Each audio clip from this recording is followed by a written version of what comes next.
Hey, so this is just a quick note on synchronous and asynchronous work. Quite a lot of folks are talking about this at the moment because it's kind of one of the really, really key things to having a successful remote or distributed company, especially when you've got people in different time zones. Um, and it's really, really hard. Like, there's a bunch of people I've talked to recently who have kind of got good at some of the basic tooling, like doing good Zoom calls and whatnot. And they're now trying to think, how do we take our remote working to the next level? And for a lot of folks, that's starting a shift from synchronous to asynchronous communication. Um, and there's a whole load of great stuff out there about this. I'll try to link to some articles in Notion.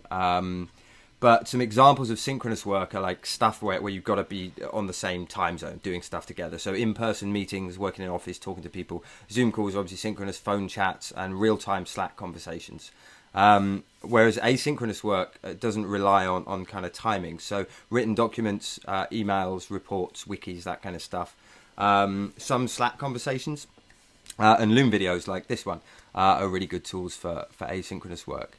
And the reason this is kind of hard is that it takes a really big mindset shift to switch to asynchronous communication. So everybody across the company needs to be a lot more intentional about their communication. Whereas in synchronous stuff, we can be like, hey, let's jump on a Zoom call, let's have a quick chat, and you can kind of solve a problem pretty quickly.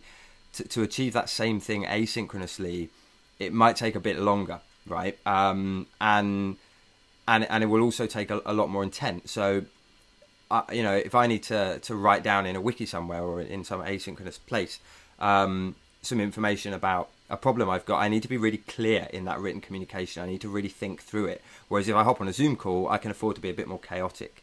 So trying to move it into synchronous communication, asynchronous communication will likely as not show up loads and loads of like problems and gaps in your tooling and processes and how you work and stuff. So it's really difficult because that light being shined on all those things, it gives you a load of stuff that's likely to need fixing. It also takes time. Crafting good comms takes more time, but also like changing people's behavior to think about, how do I document this stuff? How am I really, really clear? Do I really need to jump on a call with this person, or can I record a Loom video? Like, even with a video, it's easier than written comms. You still got to think a bit more about actually, like, what does this other person need from me, because they don't have an opportunity to ask questions back to you to clarify what you're saying.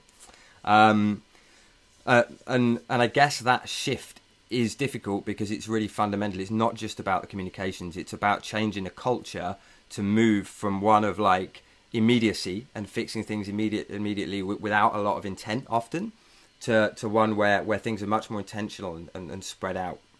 And I'll probably make some more videos about things that can help with that in the future. One thing I would say is that Slack is getting a bit of a bad reputation at the moment because it's a synchronous tool. I think that obviously can be true if you're having a real-time chat with someone, but I've seen Slack used very, very effectively as an asynchronous tool. And again, the places where I've seen it used effectively are places where there has been a good asynchronous communication culture.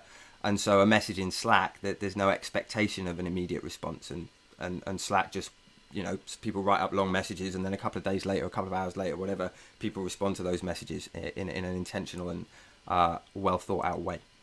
So yeah, if anyone wants to hear a bit more about this, feel free to hit me up.